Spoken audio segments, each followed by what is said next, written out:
Bonsoir à tous, bienvenue à 24/60. C'était il y a 2 mois, jour pour jour, le 7 octobre. Le Hamas lançait un assaut meurtrier sur Israël, tuant plus de 1200 personnes et capturant près de 250 otages.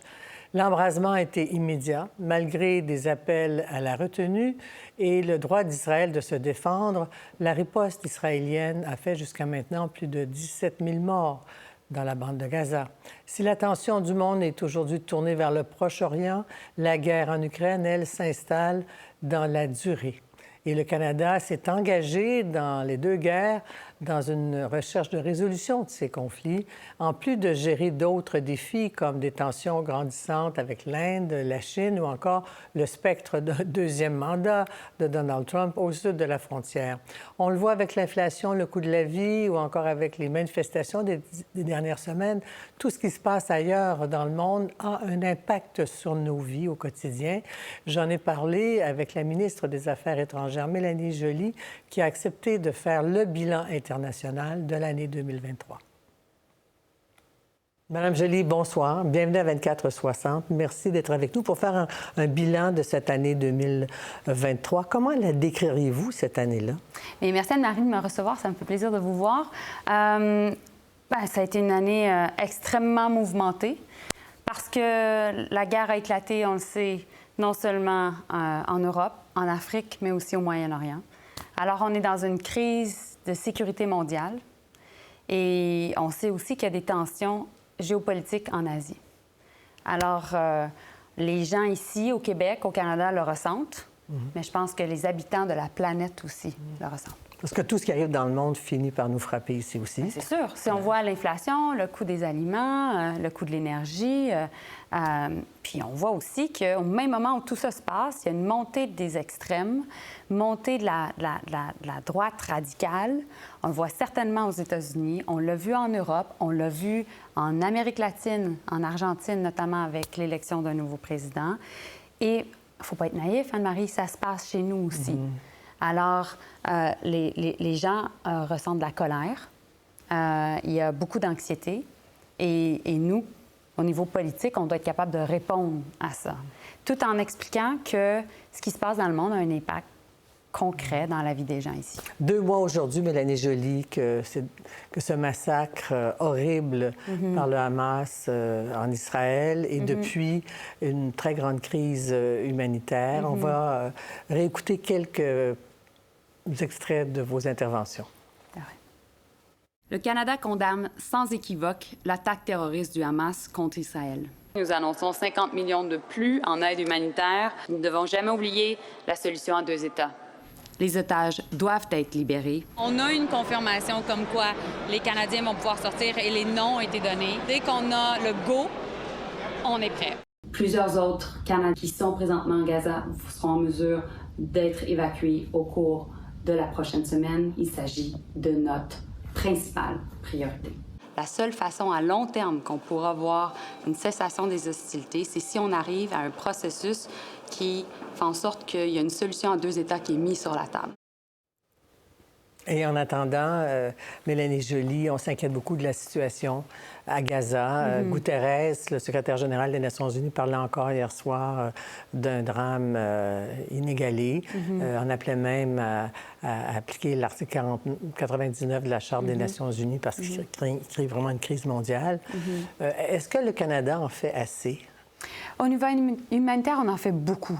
Et on a été parmi les premiers à augmenter notre financement, à aussi en appeler au G7 à mettre encore plus d'argent, particulièrement dans UNRWA, qui est l'Organisation des Nations unies, qui vient en aide aux Palestiniens. Mais la situation est catastrophique. Il y a déjà beaucoup trop de morts, que ce soit du côté israélien le 7 octobre avec cette attaque terroriste, avec aussi des violences sexuelles qui ont eu lieu. Et en même temps, on est rendu à près de 16 000 morts du côté palestinien, avec 70 de femmes et d'enfants qui ont été tués. Donc, c'est énorme. Et ce cycle de violence-là, Anne-Marie, fait en sorte que la sécurité d'Israël à long terme ne peut pas être assurée avec la poursuite de ce cycle de violence-là. Et en même temps, le Hamas est une organisation terroriste qui doit être anéantie. Et donc, la façon de gérer cette menace-là à Israël et en même temps le droit des Palestiniens à avoir accès à leur État, à être capable de vivre en toute paix et en toute sécurité à côté de l'État israélien, c'est fondamental dans la suite des choses. Mais pour le moment, personne n'y croit vraiment, là, parce que ça va être long avant d'y arriver. En réalité, ma question, c'est est-ce que vous endossez totalement la stratégie, la politique d'Israël, la réponse d'Israël au massacre du 7 octobre avec tous les morts en Palestine? C'est sûr qu'il y a eu trop de morts civiles, on le sait, à Gaza. Le premier ministre l'a même mentionné, Israël doit démonter beaucoup plus une forme de restreinte. Retenue, pardon, je m'excuse. Ils ne sont pas entendus par... Biden le demande, Macron le demande. Le rôle du Canada, c'est d'avoir cette conversation-là avec le gouvernement israélien. Conversation très difficile, je dois vous dire, pour en avoir eu plusieurs. C'est aussi le rôle du G7 d'être en mesure de mettre de la pression. Et encore hier soir, j'étais en conversation avec certains collègues à la Maison-Blanche pour être en mesure de comprendre le point de vue américain. Et j'étais en contact avec ma collègue allemande ce matin encore pour savoir comment on est capable de protéger davantage les civils. Parce qu'au cœur de la politique étrangère du Canada, dans le fond, depuis la Deuxième Guerre mondiale, c'est essentiellement le soutien à l'État d'Israël et en même temps la protection des civils. Et présentement, c'est sûr qu'il y a une très grande tension entre ces deux priorités-là. C'est presque irréconciliable, au fond. Et détruire le Hamas, c'est la priorité, et libérer les otages. Et certainement, notre objectif, c'est d'en arriver à la solution à deux États. Je sais que vous avez mentionné qu'il y a beaucoup de scepticisme par rapport à cette question-là. Pour le moment. Pour le moment. C'est vrai. Pourquoi? Parce que depuis trop longtemps, les partis des deux côtés n'ont pas investi le nécessaire pour faire en sorte que ça puisse être le cas du côté israélien et certainement du côté palestinien. Nous, notre boulot en tant que pays ce pays qui parle à plusieurs différents pays, qui est capable de convier les gens à la table de négociation, notre boulot, c'est de remettre sur la table cette solution à deux États. Et vous pouvez être convaincus que c'est mon objectif et l'objectif du gouvernement que ce soit le cas. Et c'est pourquoi je pense qu'on va pouvoir aller plus loin au cours des prochains jours, parce que je vais avoir des conversations importantes avec certains de mes homologues, certainement de la Jordanie, de la Turquie, certainement également de l'Arabie saoudite et également de l'autorité palestinienne. Allez-vous en venir à demander un cessez-le-feu? Parce que les pressions se font très fortes là-dessus, parce que c'est par milliers là, que les gens meurent du côté de la Palestine. On avait une pause humanitaire la semaine dernière qui a permis de libérer plus de 110 otages, qui a permis à ce que finalement, il y ait environ 300 camions par jour qui puissent acheminer de l'aide humanitaire à Gaza.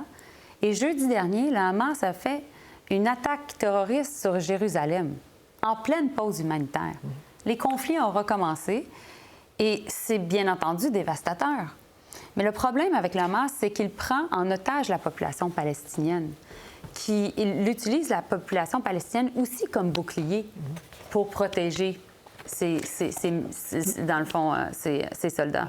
Donc, bref, notre objectif, c'est pour ramener la paix au Moyen-Orient, c'est d'être en mesure de convier les parties, parce qu'au final, la seule façon que cette guerre va pouvoir se terminer, un jour, ça sera à la table de négociation, comme c'est toujours le cas. Le Hamas ne sera jamais à cette table de négociation-là parce qu'on ne les reconnaîtra jamais, mais il devra y avoir des voix israéliennes, des voix palestiniennes.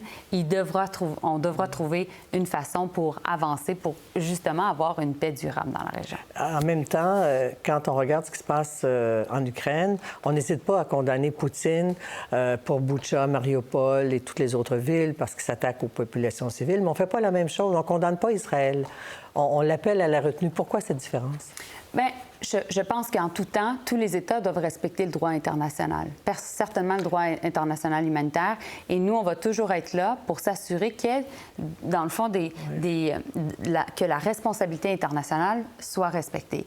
Il va y avoir certainement des enquêtes sur ces questions-là. Et le Canada, on va toujours respecter, par exemple, le tribunal pénal international sur la question.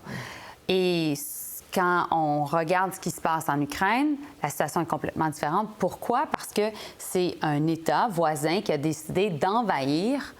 Donc, la Russie a décidé d'envahir l'Ukraine. Et en envahissant l'Ukraine, elle a nécessairement violé le droit international.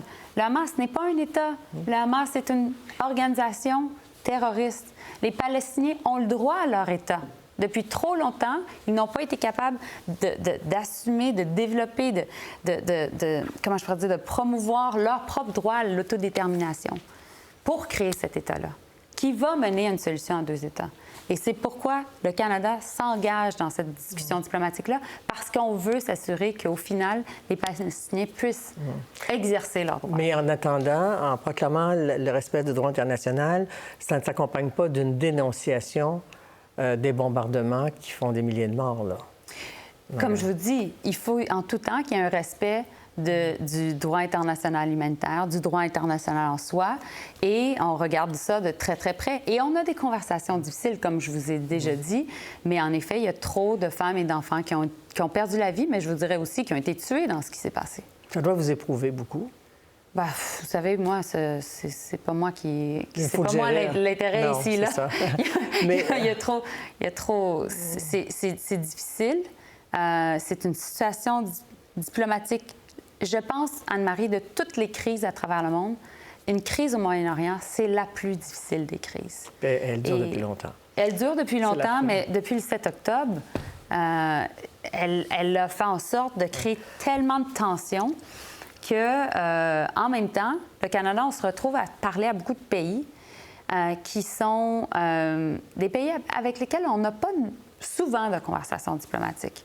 Jamais j'ai autant parlé à mon collègue saoudien. Jamais j'ai parlé autant à mon collègue égyptien et mon collègue jordanien.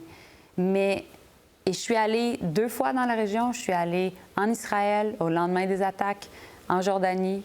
Après, je suis allée en Égypte et aussi aux Émirats arabes unis. La tension dans ces pays-là, elle est très élevée. Comme elle l'est chez nous. Il y a des pressions sociales immenses parce que c'est une crise qui est très, très émotive. C'est une crise aussi qui va au cœur de l'identité des gens et au cœur aussi de leur croyance et de leur religion. Et c'est pour ça que c'est si important qu'on mette fin à cette guerre-là. C'est si important qu'on en arrive à une solution pour que jamais on répète les attentats du 7 octobre, mais aussi chaque jour depuis le 7 octobre. Ces 2 mois de guerre ne devraient pas nous faire oublier le reste de l'actualité internationale. Oui, L'Ukraine. Oui. Craignez-vous que la Russie gagne cette guerre? Les États-Unis peinent à adopter un budget pour continuer à soutenir l'Ukraine. Avez-vous des craintes là-dessus face à ça? Moi, je suis convaincue que la Russie ne gagnera jamais cette guerre-là. Pourquoi? Parce que c'était une erreur stratégique de la Russie d'envahir l'Ukraine. Depuis, elle est affaiblie d'un point de vue stratégique, d'un point de vue économique, d'un point de vue diplomatique et d'un point de vue militaire. Alors, c'était une mauvaise décision, en plus d'être une mauvaise décision morale de la part de Poutine. Mais plus que jamais, la Russie est isolée. Et donc, nous, on doit continuer à soutenir les Ukrainiens qui défendent leur propre liberté, on le sait, mais aussi la nôtre. Pourquoi? Parce que essentiellement, c'est les frontières de l'Europe que l'on défend présentement. Et c'est pour ça que le Canada va continuer à défendre les Ukrainiens dans leurs démarches qui sont extrêmement éprouvantes. Nos voisins américains entament une année électorale. Est-ce que, pour vous, Donald Trump représente une menace s'il est réélu? Bien, vous savez, on connaît bien Donald Trump parce qu'on a déjà eu à négocier avec lui, à travailler avec lui, et on va toujours respecter la voix des Américains, leur choix lors des élections, et on va s'adapter à qui travaille à la Maison-Blanche. Mais quand même, celui qui a déclaré au cours des derniers jours à Fox News à son ami Sean Hannity, je serai un dictateur, oui, mais juste le premier jour. Il annonce déjà ses intentions pour s'attaquer aux institutions. Même peut-être à pardonner les émeutiers, peut-être à se pardonner lui-même. Avez-vous des craintes pour la démocratie? J'ai toujours des craintes pour la démocratie. Mais par rapport à Trump? Je pense qu'on ne doit jamais prendre la démocratie pour acquise. Mais c'est vrai qu'il y a une montée de l'extrême droite. Je l'ai mentionné tantôt. Cette montée de l'extrême droite-là vise quoi? Vise à mettre l'accent sur la colère, la peur des gens. Et ce faisant, à créer un système qui est davantage autocratique et qui me donne plus de pouvoir aux dirigeants et moins de pouvoir aux institutions. Et cette montée de l'extrême droite-là, on la voit, oui, aux États-Unis, comme je l'ai dit, ailleurs dans le monde, au Canada aussi. Et diriez-vous jusqu'à comparer Poilievre à Trump? Je pense que Pierre Poilievre utilise certaines rhétoriques de Trump.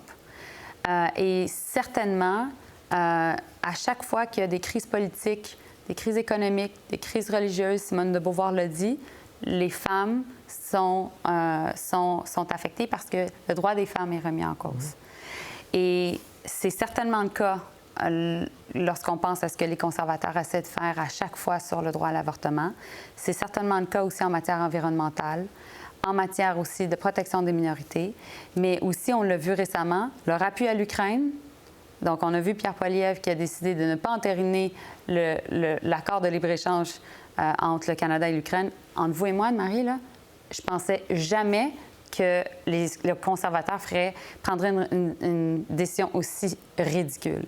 Et puis, finalement, on l'a vu récemment. Vous savez, il y a à peu près 2 semaines, on est en pleine Chambre des communes, juste avant de savoir exactement ce qui se passait à la frontière canado-américaine à Niagara. On savait qu'il y avait eu un accident, qu'il y avait potentiellement des morts, mais on était préoccupés et on cherchait les faits. Fox News disait qu'il y avait un attentat terroriste sans savoir exactement ce qui s'était passé. La première question qui a été posée par Pierre Poilievre en Chambre des communes, c'est qu'est-ce que le premier ministre allait faire pour gérer cet attentat terroriste. Il a utilisé le terme attentat terroriste, n'ayant aucun fait et, sincèrement, en étant en train de faire peur aux gens. C'est ce qu'il a fait. Et on a vu plus tard que, essentiellement, c'était un accident. Un accident, oui. Et donc, on est face à des politiciens, présentement, qui tentent de diviser plutôt que de réunir les gens. Et je pense que les prochaines élections, ça va être un choix qui va être très, très clair. Dans quel pays on veut vivre et avec quel dirigeant on veut être en mesure de diriger le pays. Dans vos démarches, dans vos déclarations, avez-vous l'appui total de M. Trudeau? Et est-ce que sa baisse de popularité en ce moment est un handicap sur la scène internationale? Je pense que les gouvernements, de façon générale, au niveau international, font face à des moments difficiles, surtout les démocraties. C'est le cas en Europe, c'est le cas aux États-Unis, c'est le cas en Asie. Mais je pense qu'il y a une très grande solidarité entre démocraties. Jamais on a vu autant, jamais il y a eu autant de rencontres du G7, jamais il y a eu autant de rencontres diplomatiques. Donc, les ministres des Affaires étrangères, on est très, très occupés. Les dirigeants aussi. Et M. Trudeau doit s'occuper de ce qui se passe ici, parce que les gens font face à l'inflation, le coût de la vie. On doit en faire plus pour les aider.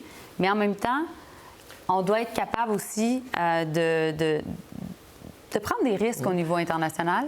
Et je pense que j'ai l'appui de mon premier ministre, de notre premier ministre, pour justement prendre des risques pour faire en sorte qu'il y ait plus de paix durable. Et sur votre radar en 2024? Oui.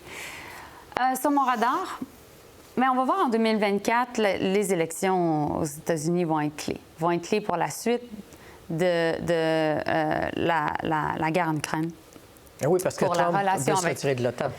Pour la relation avec la Chine et donc les tensions en Asie. Pour notre relation bilatérale avec les États-Unis. Et puis, de mon côté, c'est sur quoi je vais beaucoup travailler l'an prochain, c'est aussi la question de l'Arctique. Parce que le Canada, on doit protéger notre souveraineté, certainement à l'est avec l'OTAN, au sud avec les États-Unis, à l'ouest avec notre relation avec certainement le Japon et la Corée. Mais au nord, on doit en faire plus sur la question de l'Arctique. En terminant, j'aimerais vous faire subir un petit exercice. Je vais vous montrer des photos, puis en une phrase, vous me dites ce que ça représente pour vous. Oui, OK. Parfait. C'est votre rencontre avec oui, le président ça, c'est Zelensky. quand j'étais en Ukraine, à Kiev. Sincèrement, c'est rencontrer un ami. Puis en même temps, de rencontrer... Pour moi, c'est le courage. L'autre photo? J'ai jamais rencontré le président Poutine. Sincèrement, pour moi, c'est l'injustice puis l'atrocité. Le premier ministre Netanyahou. Je pense que c'est un politicien très astucieux. C'est délicat, là. Mais je m'attends à ce que le premier ministre Netanyahou investisse davantage de son pouvoir et de son influence pour une solution à 2 États. Parce qu'il ne peut pas être celui qui l'empêche. M. Blinken, on vous voit assez. Mais ça aussi, c'est un ami. Donc, j'étais en communication avec lui hier aussi. Tony est un homme très intelligent avec beaucoup d'expérience au niveau international.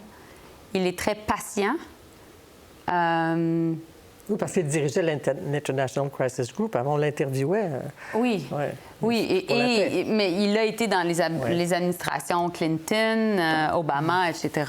Donc, c'est un vieux routier de la diplomatie. Une autre photo. Le président Xi Jinping. Bien, j'ai rencontré le président Xi Jinping à quelques reprises, certainement à l'APEC aussi récemment. La Chine est une puissance mondiale perturbatrice, mais la Chine est également un incontournable avec lequel le Canada doit être en mesure d'avoir un dialogue constructif. Alors, mon objectif est de pouvoir assurer ce dialogue-là, tout en sachant que nous ne partageons pas toujours les mêmes intérêts. Oui, parce que vous avez déjà dit qu'on ne fait pas des affaires internationales comme on fait la morale. Non. Non.